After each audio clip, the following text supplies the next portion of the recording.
자, 우리 하나님의 말씀을 보도록 하겠습니다. 요한 1서 2장 27절부터 29절에 있는 말씀입니다. 요한 1서 2장 27절부터 29절 시작. 너희는 주께 받은 바 기름 부음이 너희 안에 거하나니 아무도 너희를 가르칠 필요가 없고 오직 그의 기름 부음이 모든 것을 너희에게 가르치며 또 참되고 거짓이 없나니 너희를 가르친 그대로 주 안에 거하라. 자녀들아 이제 그의 안에 거하라. 이는 주께서 나타나신 바 되면 그가 강림하실 때에 우리로 담대함을 얻어 그 앞에서 부끄럽지 않게 하려 함이라. 너희가 그가 의로우신 줄을 알면 의를 행하는 자마다 그에게서 난 줄을 아느니라. 아멘. 이제 자기 자신을 축복할 때 이렇게 축복하십시오. 나는 예수님 때문에 오베데돔의 복을 받은 사람입니다. 고백하시길 바랍니다. 나는 예수님 때문에 오베데돔의 복을 받은 사람입니다. 아멘. 제주 감리교회에 허태영 장로님이시라는 분이 있습니다. 그는 나름대로 열심히 일을 하면서 살아가는 분이었는데 어느 날 월평교회에 목사님이 그를 만나서 이야기를 합니다. 이봐 젊은이, 세상을 살아감에 있어서 자기의 힘과 능력으로 살아가는 것도 좋지만 하나님을 믿고 의지하며 살아가고 그분의 피 흘리심과 구원하심을 믿고 가는 것이 중요한 것일세. 예수를 믿겠는가? 이렇게 얘기를 했어요. 그런데 여러분, 요즘 젊은이들은 그렇지 않지만 예전에 사람들은 어른이 말씀하시면 어떻게 돼요? 싫더라도 들었어요. 요즘 젊은이들은 네 가지가 없어서 자기네들이 주장대로 하는데, 그런데 옛날에 젊은이들은 어떻게 돼요? 어른이 말씀하시면 자기의 뜻에 맞지 않아도 거기에 순응하는 그런 일들이 있었죠. 근데 그분도 그냥 거칠애로 대답을 했는데, 근데 이 목사님이 대단하신 거예요. 그렇게 결심했냐고. 근데 교회로 끌고 들어가더니 그 다음에 어떻게 돼요? 그분이 입던 옷도 주고 성경책도 주고 그리고 그 즉석에서 세례도 줘버린 거예요. 이 젊은이가 당황을 했지만 그러나 어찌 하겠어요. 그렇게 강압적으로 하시니까 순종할 수밖에 없었고, 그리고 자기가 세례를 받고 난 다음에 결심을 한 거예요. 내가 기왕 이렇게 된 거 하나님을 한번 제대로 믿어봐야 되겠다라고 하면서 하나님을 믿기 시작했습니다. 그런데 그에게 놀라운 기적의 역사가 일어났는데, 어떤 일이 일어났냐면 그 가정에 여동생이 있었는데 이 여동생이 갑자기 아프기 시작한 거예요. 그러면서 아주 바싹 말라가는 거예요. 아무것도 못 먹고 나중에는 일어설 수도 없고 이제 죽음의 그림자가 드리워지니까, 여러분 제주도라는 것이 뭐가 발달했어요? 네, 미신이 발달했죠. 그래서 아주 큰 무당을 들여다가 큰 굿을 했어요. 그런데 차도는 없고 도리어 심해지는 이런 상황이 되었습니다. 이때 허태영 그 청년이 내가 한번 성경을 보자. 그리고 성경을 봤는데 그 성경 속에 예수님이 행하신 일들이 있는데 병을 고치고 귀신을 쫓아내고 죽은 자도 살리고 없는 것도 있는 것처럼 부르시는 그 놀라운 역사가 있는 것을 발견하고 열심히 그를 위해서 기도했습니다. 그리고 그 속에 있는 악한 영, 그 영이 떠나가기를 간절히 소원했죠. 근데 어느 날 꿈을 꾸는데 웬 승복을 한 사람이 찾아와서 그 동생을 자기에게 달라는 거예요. 자기에게 달라고 그렇게 이야기를 하는 겁니다. 그런데 이 허태영 씨는 무슨 소리냐고 그러면서 그를 엄히 꾸짖었어요. 떠나가지 못하겠느냐고. 그랬더니 그 승복을 입은 사람이 막 울면서 떠나간 거예요. 그가 떠나간 다음에 아침에 일어났는데 그 여동생이 생긋생긋 웃기 시작하고, 그리고 기운도 차려지게 되고, 그리고 밥도 먹게 되고, 그렇게 되는 거예요. 아주 건강하게 되어지는 거예요. 근데 문제는 뭐냐면 그 일이 있고 바로 옆집에 있는, 그러니까 바로 이웃집에 있는 집에 그 건강한 딸이 죽은 거예요. 바로 같은 동년배 친구였는데 그가 이렇게 죽어버린 거예요. 그쪽에 가서 데리고 갔던 것 같아요. 여러분 믿지 않지 모르지만은 그러나 어쨌든 그분이 경험한 것이니까 경험한 거예요. 여러분 우리의 인생 가운데 환난이 오고 고난이 왔을 때 여러분 거기에서 무너지고 거기에서 쓰러지고 거기에서 낙심될 것이 아니라 그것을 운명처럼 받아들일 것이 아니라 그러한 것을 뭐요? 예수의 이름으로 그 저주를 물리쳐서 여러분의 가정과 자손 위에 그러한 저주가 오지 않도록 여러분들이 해야 할 책임이 있다는 거예요. 예수의 이름이 있으면 여러분 능히 여러분 속에 오는 그 환난을 물리칠 수가 있는 것입니다. 여러분 성경에는 놀라운 말씀이 있는데 우리 어디를 보시냐면 이사야서 43장을 한번 봅시다. 이사야서 43장 우리 3절에 보면 이런 말씀이 있어요. 자, 시작. 대전하는 여호와 내 하나님이요 이스라엘의 거룩한 이요 내 구원자입니다. 내가 애굽을 너의 속량물로 구스와 수바를 너를 대신하여 주었느라. 내가 내 눈에 보배롭고 존귀하며 내가 너를 사랑하였은즉 내가 내 대신 사람들을 내어주며 백성이 내 생명을 대신할 것이다. 이렇게 되어 있어요.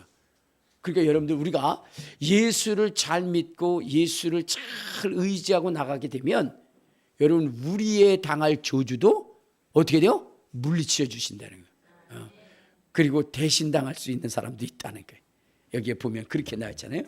이스라엘의 구원자이신 하나님은 이스라엘이 죄와 허물로 있어 멸망을 당할 때에 그 대속물로 애굽을 스바와 구스를 주었다라고 이렇게 말씀하시면서 여러분 오늘 우리의 허물과 죄가 있을 때에 그 죄악이 그 저주가 여러분들에게 오지 않도록 누구를 대신 삼아야 돼요? 누구를? 이웃사람을? 그러면 안 되겠죠. 누구냐면 예수 그리스도. 그분이 우리를 위하여 대신 죽으셨으니까 우리가 그분을 통해서 우리가 지어진 죄에 대한 대가를 그분께 옮기고 우리는 저주를 받는 것이 아니라 하나님으로부터 복을 받는 인생이 되어야 된다는 것입니다. 오늘 허태영 장로님도 마찬가지라는 거예요. 마찬가지. 그러니까 여러분들도 어떻게 해야 돼요? 여러분의 가정과 자녀 속에 오는 그러한 그 저주가 있다면 예수 그리스도를 통해서 그것을 능히 물리칠 수 있는 그 영적 권위가 있어야 된다는 겁니다. 여러분 우리가 인생을 살아가다 보면 참 위경을 만날 때가 있어요. 어려운 일을 만날 때가 있어요. 그래도 그 위경 속에 쓸려 내려가는 인생이 아니라 거기서 지킴받고 보호받을 수 있는 인생이 되어야 된다는 거예요. 허태용 장로님도 어떤 일이 있었느냐면요. 바로 이제 그분이 이게 집을 구입해서 사는데 그 집이 뭐냐면 냇가가 흐르는 아주 바닷가 근처에 거기 이렇게 집이 있었어요. 그런데 그 마을에 엄청난 비가 쏟아진 거야. 엄청난 비가 쏟아지니까 그러니까 뭐 사람들이 난리가 난 거예요. 그 윗마을에 살았던 사람들의 뭐냐면 짐승들이 다 떠내려가고 그다음에 경운기니 그다음에 집도 다 막 떠내려가는 이러한 이 참담한 일을 겪게 된 것입니다. 그래서 그 사람들이 밤새도록 그냥 막 그 홍수와 사투를 벌였어요. 그리고 나서는 이제 아침이 되니까 비가 잦아지고 그랬어요. 그런데 환경을 보니까 처참하게 이를 데 없는 거죠. 우리가 홍수가 지나간 다음에 그 환경들을 보면 처참하게 이를 데 없지 않습니까? 그런 상황이 된 거예요. 근데 마을 사람들이 자기의 그러한 것들의 재산이 상실되어지고 이런 것들에 망연자실하게 하다가 갑자기 누구의 생각이 나냐면 그 허태용 장로님의 집이 생각난 거예요. 그래도 자기네들은 윗마을에 살았기 때문에 목숨이라도 구했을지 모르는데 그 집은 분명 뭐냐면 완전히 집까지 다 쓸어내려갈.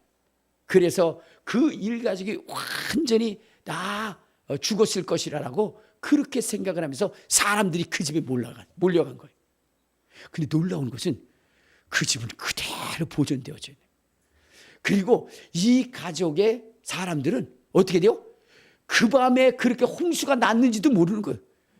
아주 편안한 잠을 자고 아침에 일어났는데 사람들이 몰려오는 것을 보고 몰려온 것을 보고 깜짝 놀란 거예요. 어찌된 일이냐 그랬더니 아니 어찌 이럴 수가 있느냐. 지금 윗마을에는 엄청난 폭우로 말미암아 이제 다 재산도 다 쓸려 내려갔는데 어떻게 당신의 집은 이렇게 보존될 수 있느냐. 그래서 나중에 가보니까 그 집 뒤에 엄청난 그 보리 집날가리가 와가지고 그 집을 이렇게 감싸고 있었던 거예요. 그래서 거기서 오는 비가 다 그것에 의해서 갈라지면서 이 집은 보존될 수 있었다는 거예요. 그러니까 남들은 어떻게 해요? 불안과 초조와 염려에 그러한 밤을 지날 때 이분은 안심하게 아주 쿨쿨 단잠을 자고 그리고 그의 모든 것이 보호되어지고 완전한 생명까지도 지켜지는 이러한 기적의 역사를 이루었다는 겁니다. 그런 일이 그런 일이 어디 있어? 여러분, 우리의 신앙은 성경을 통해서 하나님의 약속한 말씀이 이루어집니다. 우리 한번 성경을 한번 봅시다. 시편 27편에 보면 이런 말씀이 있어요. 자, 시편 27편 우리 1절부터 보면 이런 말씀이 있습니다. 자, 시작. 여호와는 나의 빛이요 나의 구원이시니 내가 누구를 두려워하리요. 여호와는 내 생명의 능력이시니 내가 누구를 무서워하리요. 악인들이 내 살을 먹으려고 내게로 왔으나 나의 대적들 나의 원수들인 그들은 실족하여 넘어질지다.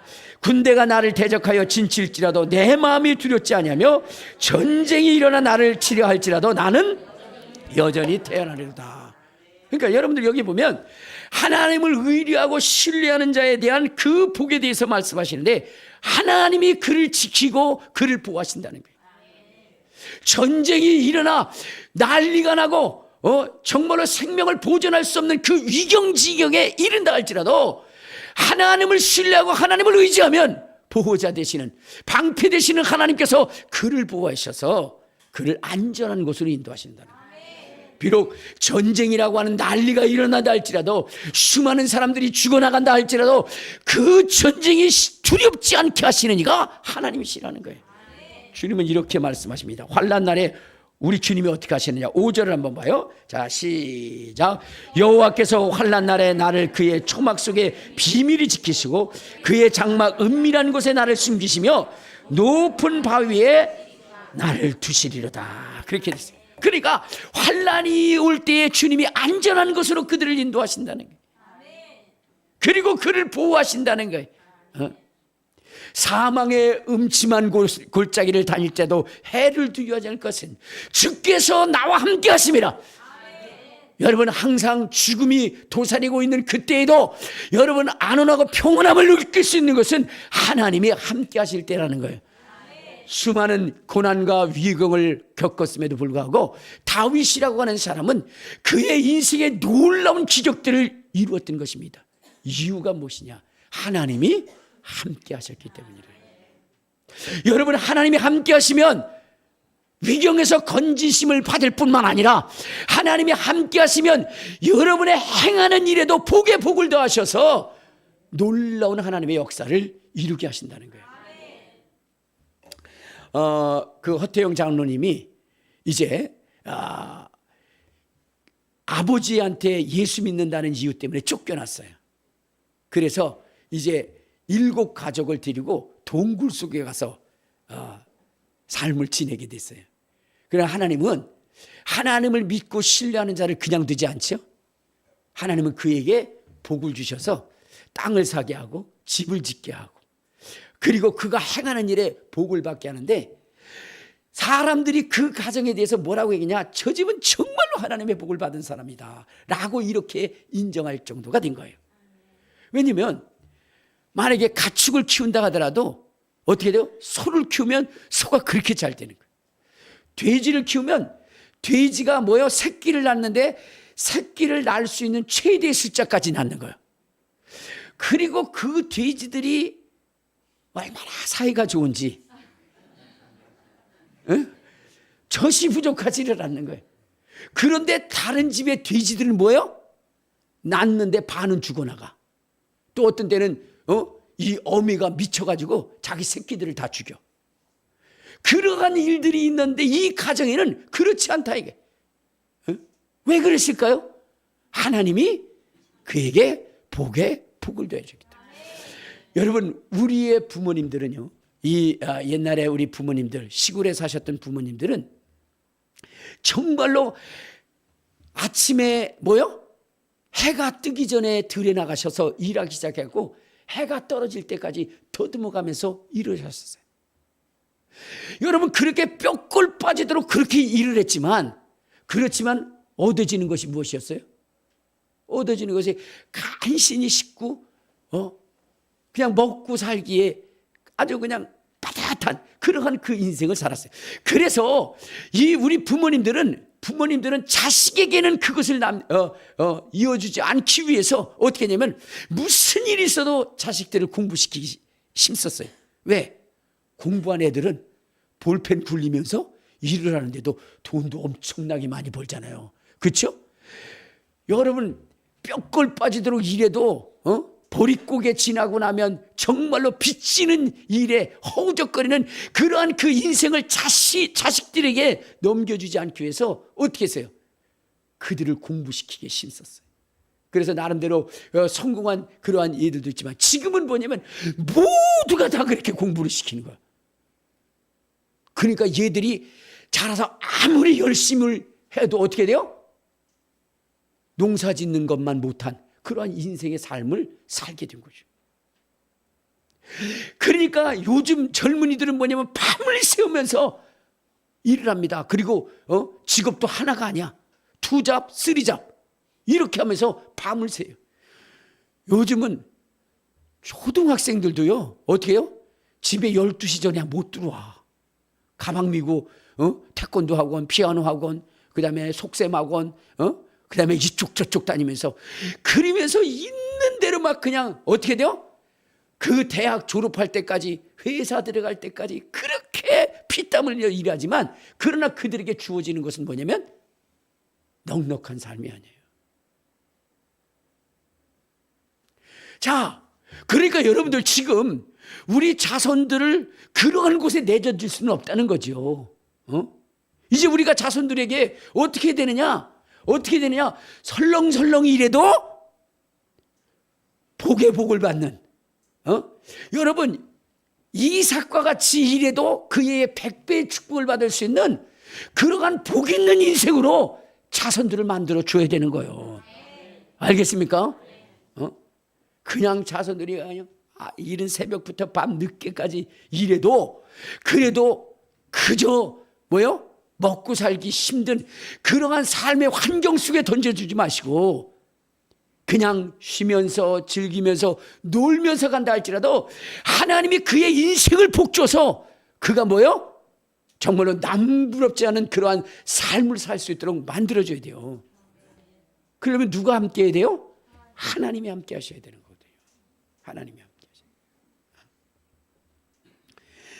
여러분, 새벽부터 일하고 밤늦게까지 일한 다음에 그래서 뭐냐면 돈 벌면 뭐예요? 돈 벌면 뭐예요? 여러분, 그 강남에 아주 막 의리의리한 저택을 산 사람이 있어요.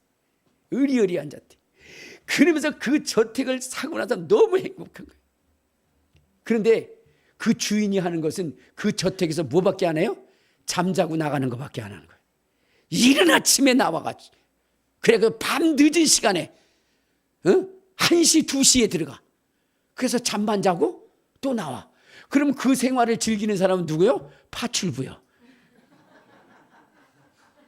파출부는 거기 가가지고 그냥 놀면서 그거 다 즐기면서 사는 거야 그냥.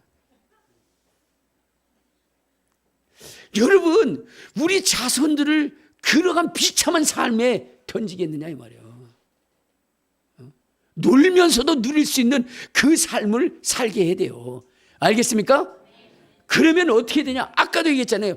허태영 장로님 그냥 똑같이 돼지를 키우는데 여기는 12마리가 아주 건강하게 잘 자라고 아주 좋은 값에 팔리는데 다른 사람들은 12마리 낳으면 반은 죽어. 아니 그렇지 않으면 다 돼지가 미쳐가지고 다 새끼를 죽여버리는 이런, 그리고 전염병에 걸려서 다 죽어버리는, 아무리 수고하고 애를 써도 그들에게 돌아가는 것이 없는 그러한 인생을 살게 해서는 안 되지 않느냐 이 말이야. 그러니까 여러분, 그런 삶을 살려면 어떻게 해야 돼요? 하나님을 의지하게 하고 하나님으로 여러분들 자손들을 축복할 수 있도록 그 축복의 통로를 여러분들이 만들어 줘야 되는 거예요. 허태용 장로님이 바로 그랬거든요. 그러니까 어떻게 됐어요? 여러분 자기의 형제들도 죽을 위기에 있는 그 저주에서 벗어나게 했던 분이 허태용 장로님이고, 또 모든 재산이 다 바다로 쓸려가고 정말로 자기의 가족이 쓸려나가 죽을 위기 속에서도 그를 보호하고 안전하게 그 재산을 보호할 수 있도록 만든 것도 허태용 장로님이었고, 뿐만 아니라 그냥 설렁설렁 일하는데도 30배, 60배, 100배의 결실을 맺게 했던 것도 허태용 장로님의 그 신앙이었다는 거예요. 오늘 우리가 그러한 부모가 되어져야 되는 거예요. 그러한 부모. 그러면 여러분, 이 허태용 장로님이 그러한 축복을 받을 수 있었던 이유는 무엇이냐? 여러분, 분명한 결심과 결단이 있어야 됐다는 거예요. 이 허태용 장로님은 어떤 분이셨냐면요, 이 허씨 가문의 장손이었어요.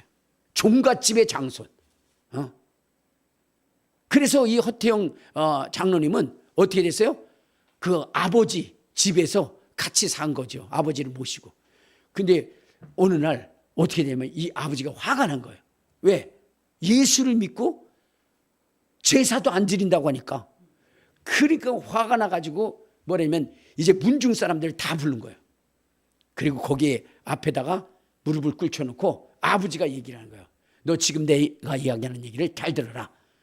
지금 네가 예수를 믿는다고 한다면 오늘 너는 나와 이제 관계를 끊어야 된다. 그리고 이 집에서 나가야 된다.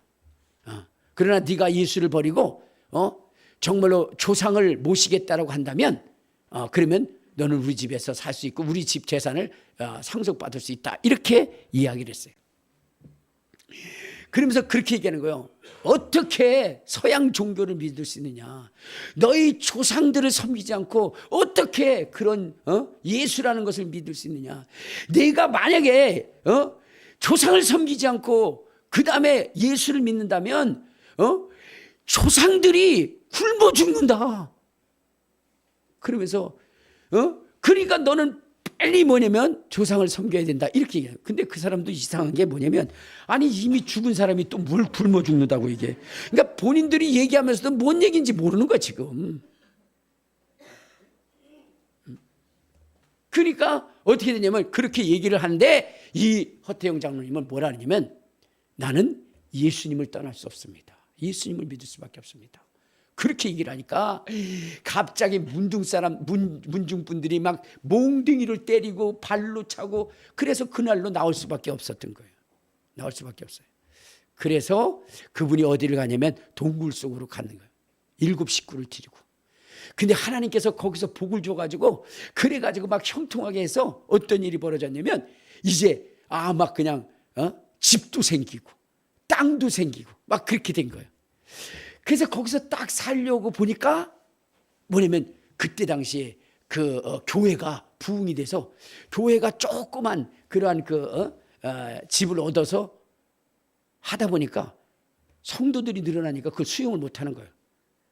그래서 이분이 뭐냐면 자기가 샀던 집을 교회로 내놓아버린 거예요. 그리고 자기는 조그만 오두막집 같은 데로 옮겨간 거예요. 그러니까 아주 꿈에 부풀어서 어떻게 돼요? 넓은 집에 살려고 했는데 갑자기 또 아버지가 그렇게 교회에다가 내놓고 그리고 거기서 예배를 드리고 찬송하고 그래서 교회가 세워질 수 있도록 그렇게 하시니 마음 불편하긴 하죠. 7 식구가 또 조그만 그런 오두막집에 가서 살려니 참 답답하기도 하고 그렇지만 그는 너희는 먼저 그의 나라와 그의 의를 구하라 하시는 하나님의 말씀 속에 순종하여 거기에 순종했더니 하나님이 가만히 있었을까요? 아니었어요. 어떤 일이냐면 그거보다 더 큰 집을 하나님이 주셨어요. 어떻게 주셨느냐? 어느 날 친구가 찾아와가지고는 그런 거예요.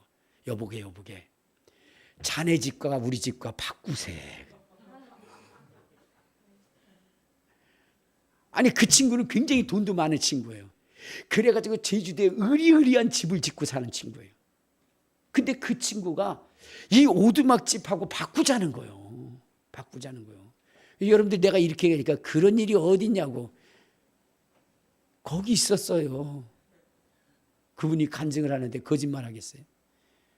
같이 산 사람들도 있는데, 그 친구도 있는데. 근데 집을 바꾸게 된 계기가 있었던 거예요. 뭐냐면 그 아내가 그 집에서 목매달아 죽은 거예요. 그러니까 밤만 되면 뭐냐면 귀신들이 와가지고 가족들을 괴롭히는 거예요. 그러니까 도저히 거기서 살 수가 없는 거예요. 살 수가 없는 거예요. 그런데 다른 집 때보다 바꾸자 그러면 그게 바꾸겠어요? 그거 아는데? 그러니까 다 뭐냐면 안 되는 거죠. 근데 누구만? 예수 믿는 자네만. 당신은 하나님 믿으니까 충분히 그 귀신을 몰아낼 수 있지 않겠느냐. 그렇게 얘기를 해서 바꾼 거예요. 그러니까 어떻게 해요? 자기 집을 주님 앞에 줬더니 주님이 더 좋은 환경 속으로 이끌어 갔다는 거죠. 이끌어 갔다는 거예요. 그러니까 여러분들, 우리가 여러분들이 행하는 일이 여러분들이 수고해서 땀 흘려서 그렇게만 얻으려고 하지 마시고, 여러분들이 수고한 그곳에 하나님의 역사가 더해져서 내가 수고함으로 정말로 한 배밖에 얻을 수 없는 그것이 30배, 60배, 100배로 거둬질 수 있도록 여러분은 하나님을 신뢰하고 믿어야 되는 거예요. 믿어야 되는 거예요. 여러분, 지난 금요일 날 강진구 목사님하고 김영희 사모님이 오셔서 우리 교회에서 사역을 해 주셨어요. 근데 그분이 하시는 말씀이 그거였잖아요. 자기 성도 중에 한 분이 와가지고, 목사님, 나 사업을 하려고 한다고, 그래서 축복 기도를 해달라고. 그래서 목사님이 볼 때는 그 사람이 사업 수단이 있는 사람이 아니에요. 말도 제대로 못하고. 무슨 사업을 하려고 그러냐? 옷 장사를 하려고 이미 옷을 다 떠다 놓고, 그리고 지금 뭐냐면 가게를 얻었다든가 뭐 어쨌든 간에 그런 상황이 돼버린 거예요. 그래서 그분을 위해서 기도하는데 하나님께서 뭐라 그러냐면 옷 장사하지 말고 카페를 하도록 하라고 그래라. 자기가 볼 때는 그분은 수완도 없고 수단도 없는 거예요. 사업을 하려면 수단이 있어야 되잖아요. 그런데 여러분, 그 목사님의 그 말씀에 순종을 해가지고 어떻게 했냐면 자기가 그동안 떠왔던 그 옷 있잖아요. 그걸 성도들에게 다 나눠준 거예요. 여러분들 같으면 어떻게 하시겠어요? 그걸 다시 팔아가지고 조금이라도 사업 자금을 만들어내려고 했잖아요. 근데 그분은 하나님을 믿은 거예요. 그래서 그것을 다 나눠줘 버린 거예요. 무료로. 자, 그리고 카페를 시작했는데 그 카페가 얼마나 잘 되는지. 대한민국에서 카페 중에 5번째 안에 들어가는 카페가 됐다는 거예요. 놀라지도 않아요, 여러분들. 5번째가 어떻게 되는 건지. 그렇게 하나님이 엄청나게, 그에게 자질도 없습니다. 능력도 없습니다. 그럼에도 불구하고 어떻게 된 거예요? 하나님이 그를 축복하시니까 여러분, 사람이 이른 아침부터 저녁 늦게까지 수고할지라도 그렇게 얻은 것에 몇십 배를 더 크게 얻을 수 있도록 하나님이 축복해 주셨다는 거예요. 그러니까 여러분의 인생 가운데 누가 일하시도록 하셔야 돼요? 하나님이 일하시도록 하셔야 돼요. 이렇게 얘기하니까 뭐 그런 일이 있어? 여러분 보세요. 여호수아라고 하는 사람이 이제 전쟁을 벌이는데 어떻게 되냐? 이 여호수아는 굉장히 지쳤어요. 그래서 거기서 적과 싸워서 이길 확률은 없어요. 그런데 그 싸움에서 대승을 거둬요. 이유가 뭔 줄 아십니까? 여호수아가 나가서 싸우려 할 때 하나님께서 하늘로부터 뭐냐면 짱돌을 던져가지고 그래가지고 적군들을 다 때려 죽인 거예요. 우리 한번 성경 봐요. 어디를 보시냐면, 자, 우리 여호수아 10장. 여호수아 10장. 여호수아 10장. 찾으셨어요?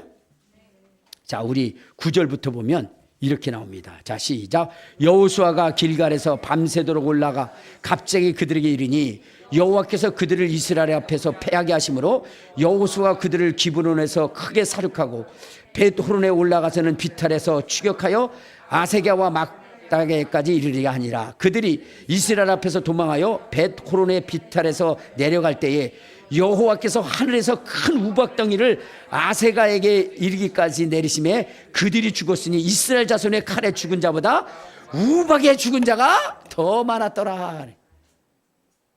그러니까 전쟁을 하게 되면 어떻게 돼요? 서로 싸우며 죽이며 그렇게 해야 되는데 이 여호수아는 밤새도록 달려왔기 때문에 지쳐 있었던 거예요. 그러면 일반적 상식으로 보면 패할 수밖에 없는데 오히려 거기서 대승을 거두게 되는데 그 대승의 원인이 뭐냐? 하나님께서 그를 도와줬더라는 거예요. 하나님께서.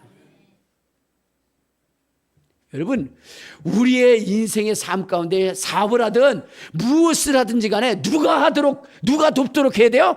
하나님이 돕도록 해야 돼요. 하나님이 돕도록. 그러면 하나님이 돕게 하시려면 어떻게 해야 되느냐 이거죠. 하나님이 내 안에서 일하시게 하려면 어떻게 되냐? 하나님이신 성령님이 우리 안에 들어와 계셔야 된다는 거예요. 성령님이. 여러분, 오늘 여기 본문에 보면, 우리가 본문에 읽은 데 보면은 기름 부음이라는 얘기가 있어요. 기름 부음. 근데 이 기름 부음이라고 하는 것이 구약에는 그대로 기름 부음이라는 얘기가 나오지만 신약에는 기름 부음이라는 구절이 여기 이 요한일서 2장에 나오게 됩니다. 그런데 여러분, 이 기름 부음이라는 것이 무엇인지를 여러분들이 아셔야 되는 거예요. 그리고 이 기름 부음의 역사가 일어나면 어떠한 상황이 이루어지는지를 여러분들이 아셔야 된다는 거죠. 자, 근데 여러분들 여기에 보면 기름 부음이 부어지면 부어질수록 어떤 역사가 일어나느냐? 우리의 삶의 환경들이 변화되어지게 돼요. 그리고 내 영역이 넓어지기 시작해요. 넓어지기 시작해요. 여러분, 이 다윗이라고 하는 사람이 3번의 기름 부음을 받게 되는데 첫 번째는 언제 기름을 부음을 하면 사울 왕 밑에서 그리고 아버지 밑에서 양을 칠 때 기름 부음을 받아요. 그러니까 아버지의 양을 칠 때에 어떻게 돼요? 기름 부음을 받게 됩니다. 근데 이 사울이 누구냐면은 다윗이라고 하는 사람이 기름 부음을 받은 다음에 어떤 역사가 일어나냐면 사울 왕의 사위가 돼요. 사울 왕이 돼요. 그러니까 여러분, 목동으로서 양만 치던 사람이 어느 날 갑자기 기름 부음을 받고 뭐가 된 거예요? 왕의 사위가 된 거예요. 왕의 사위가. 부마가 된 거예요. 부마가. 그러니까 그만큼 기름 부음의 역사는 뭐냐면 우리의 인생의 삶의 환경들을 변화시킨다는 거예요. 그러니까 우리도 어떻게 돼야 돼요? 여러분의 삶의 환경을 바꾸고 더 지경을 넓히기 위해서는 여러분들이 해야 되는 것이 뭐냐면 기름 부음을 받아야 된다는 기름 부음. 신앙생활에도 뭐 해야 돼요? 기름 부음이 충만해야 돼요.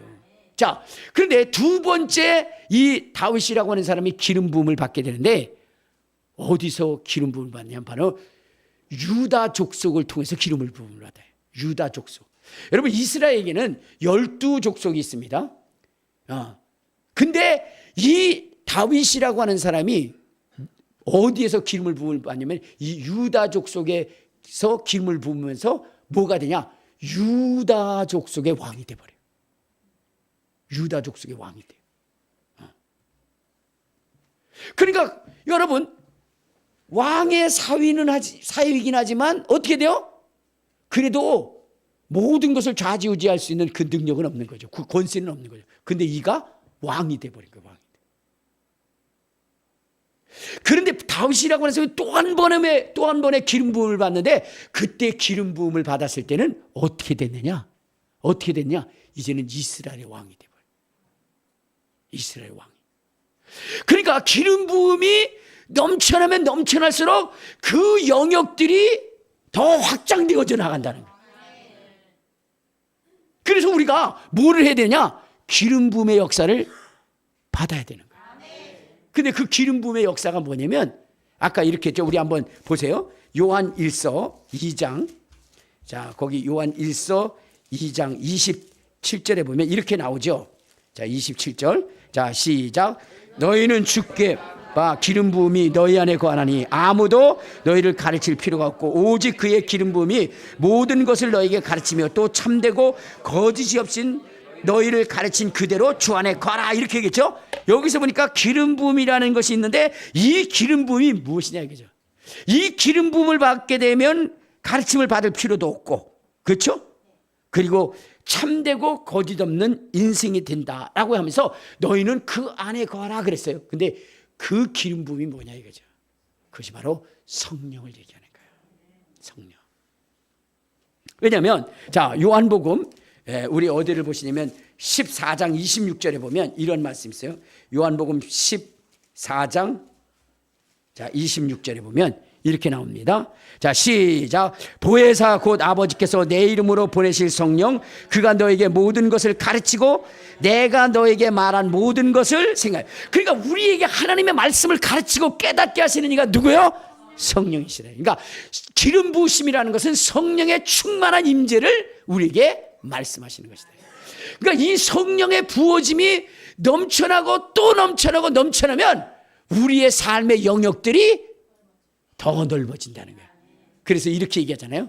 너희가 성령이 임하시면 너희가 권능을 받아서 처음에는 예루살렘, 그 다음에는 유다, 그 다음에는 사마리아 땅끝까지 이르러 그 영역이 넓어진다는 거예요.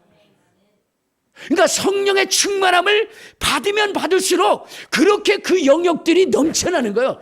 그러니까 신앙생활에서 여러분들이 목숨 걸고 기도해야 되는 것이 뭐냐면 성령의 충만함, 성령의 기름 부심을 여러분들이 간구해야 된다는 거예요. 여러분 보세요. 주님께서 제자들을 부르시고 그들에게 뭐냐면 성령에 대해서 말씀하실 때 제자들이 첫 번째 성령을 받은 곳이 어디냐? 자, 우리 한번 성경을 한번 찾아봐요. 자, 요한복음 20장. 자, 요한복음 20장 22절에 보면 이런 말씀을 하셔요. 자, 시작. 이 말씀을 하시고 그들을 향하여 숨을 내쉬며 이르되 성령을 받으라 그랬어요. 성령을 받으라 하면서 어떻게 하세요? 숨을 내쉬었다 그랬죠. 저는 이때 성령이 그들과 제자들과 함께 하셨다라고 저는 생각을 하는 거예요. 왜? 주님께서 그렇게 하셨으니까. 그러면서 그들에게 주어지는 권한이 뭐냐면 너희가 누구의 죄든지 사하면 사여질 거요 누구의 죄든지 그대로 두면 그대로 있으리라. 그러니까 자기 죄뿐만 아니라 내 주변에 있는 사람들의 죄 용서함을 기도하면 여러분들이 성령을 받았다면 그들의 죄가 사해진다는 거예요. 자, 그런데 제자들은 여기에서 멈춰진 것이 아니라 이제 그들은 또 오순절 마가의 다락방에서 전심으로 또 기도합니다. 그렇죠? 뭘 하려고? 성령 받기 위해서. 그래서 그들은 거기서 방언을 말하게 돼요. 그러면서 그들의 영역이 넓혀졌는데 어디까지 얘기냐? 예루살렘. 예루살렘 지역에 그 사도들의 영역이 넓혀졌어요. 그래서 그 예루살렘에 있었던 누구냐면은 제사장들이나 바리새인들이나 이 사람들의 권위가 이제 박살이 나요. 누구들에 의해서? 바로 주의 제자들에 의해서, 성령 받은 그들에 의해서. 자, 그런데 이제 이 제자들은 여기에서 멈춰지는 것이 아니라 이제는 그 사역이 더 넓어지는데 어디까지 가느냐? 이제는 헤롯과 빌라도와 싸우게 되는 그런 영역까지 넓혀지는 거예요. 자, 우리 한번 성경 봅시다. 어디를 보시냐면 자, 사도행전 4장. 자, 우리 28절을 한번 봐요. 사도행전 4장 28절. 시작. 26절입니다. 시작. 세상의 군왕들이 나서며 관리들이 함께 모여 주와 그리스도를 대적하는도다 하시러 이스로소이다. 과연 헤롯과 본디오 빌라도는 이방인과 이스라엘 백성과 합세하여 하나님께서 기름 부으신 거룩한 종 예수를 거스려 하나님의 권능의 뜻대로 이루려고 예정하신 그것을 행하려고 이 성에 모였나이다. 주여 이제도 그들의 위협함을 굽어보시고 또 종들로 하여금 담대히 하나님의 말씀을 전하게 하여 주시오며 손을 내밀어 병을 낫게 하시고 표적과 기사가 거룩한 종 예수의 이름으로 이루어지게 하옵소서 하더라. 빌기를 담에 모인 곳이 진동하더니 무리가 다 성령의 충만함으로 담대히 하나님의 말씀을 전하냐. 여러분 여기에 보면 이들이 또 성령의 충만함을 받았다 그랬죠. 이전에 어디에서도 받았어요? 바로 마가의 다락방에서도 받았어요. 근데 또 그 성령의 충만함이 넓혀진 거예요. 그런데 그때 받을 때는 영역이 넓어진 거예요. 첫 번째는 자기 주변의 사람, 그 다음에는 예루살렘에 있는 제사장, 그 다음에 이제는 헤롯과 본디오 빌라도, 그 영역까지 넘어가며 이제는 어디요? 땅끝까지 흘러가게 됩니다. 주님께서 말했어요. 성령이 임하시면 너희가 권능을 받고 예루살렘만 할 수 있는 사람이 있다는 거예요. 근데 여기에 더 성령의 충만함을 받으면 온 유다, 더 충만함을 받으면 사마리아 땅끝까지 이르러지는 사람입니다. 오늘 우리의 성령의 기름 부심이 바로 어떻게 돼요?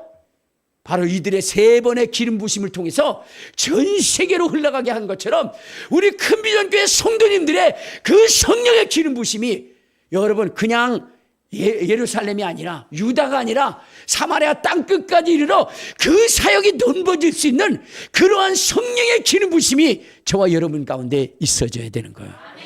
할렐루야. 아멘. 여러분 이것은 우리의 재능과 기능으로 이루어지는 것이 아니라 무엇으로? 성령의 기름 부심으로. 그러면 이 일을 위해서 성령의 기름 부심을 위해서 해야 되는 것이 무엇이냐면 전심으로 기도하는 거예요. 자, 우리 다시 한번 봐요. 자, 사도행전 1장. 자, 사도행전 1장 14절에 보면 이렇게 얘기해요. 자, 시작. 여자들과 예수의 어머니 마리아와 예수의 아버들과 더불어 마음을 같이하여 오로지 기도에 힘쓰였다 이 말. 그랬더니 성령이 임하신 거예요. 아까 주의 제자들이 모여서 뭘 했어요? 빌기를 다음에 성령이 임하셨다는 거예요. 그러면 오늘날 여러분 우리 속에 이 기도가 멈춰져서는 안 되는 거예요. 기도의 역사가 멈춰져서는 안 되는 거예요. 그래서 우리 교회는 이 성령의 기름 부심의 역사가 정말로 예루살렘 아니 유다 아니 사마리아 땅끝까지 이르는 이러한 이 엄청난 사역의 확장을 위해서 기도하는 것입니다. 그래서 저녁마다 새벽마다 기도, 때마다 시마다 우리는 기도하는 것입니다. 베드로가 그 엄청난 역사를 이룰 수 있었던 것, 하루에도 3,000명 5,000명이 돌아올 수 있게 했던 것은 베드로는 어떤 사람이에요? 기도하는 사람이었다는 거예요. 기도하는 사람.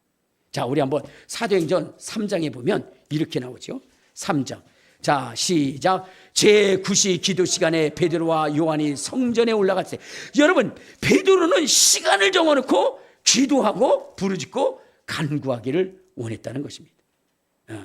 또 여러분 고넬료의 가정을 변화시킬 때에도 그 하나님의 음식을 듣고 하나님의 사역을 감당할 때도 베드로가 어느 때였냐? 기도할 때였다는 거예요. 기도할 때. 그러니까 이 베드로가 엄청난 죽은 자도 살리고 이렇게 할 수 있었던 것은 무엇이냐면 그는 기도의 사람이었고 그 기도를 통해서 성령의 충만함을 받았기 때문이라는 거예요.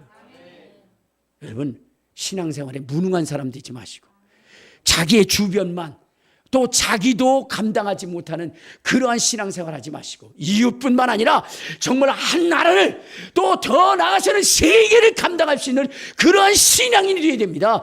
그런 포부를 가지고 가야 됩니다. 주님은 우리에게 말씀하시기를 모든 민족으로 제자를 삼아 아버지와 아들과 성령의 이름으로 세례를 주라 그랬어요. 여러분 우리의 그러한 사역의 영역은 세계라는 거예요. 세계라는 거예요. 여러분 존 낙서라는 사람이 뭐라고 했느냐? 주여 잉글랜드를 나에게 주, 스코틀랜드를 나에게 주옵소서. 여러분 요한 웨슬레라는 분은 뭐냐면 그 쫓기는 가운데 이렇게 고백했어요. 주여 전 세계가 나의 교구가 되게 하옵소서. 근데 지금 어떻게 돼요? 감리교 재단이 전 세계에 퍼져나가 있잖아요. 주님은 꿈을 품고 성령의 기름을 사모하는 그들에게 임하셔서 그들의 꿈을 이루어 주시는 것입니다. 할 수 있거니 무슨 말이냐? 믿는 자에게 능치 못합니다. 너희가 내 이름으로 무엇이 원하는 대로 구하면 이루리라. 주님 우리 이제 여러분의 자손과 사업과 기업과 나라와 민족을 위해서 여러분들이 가슴으로 품고 성령의 충만한 기름 부심이 넘치도록 기도하고 부르짖어서 그 뜻을 이룰 수 있는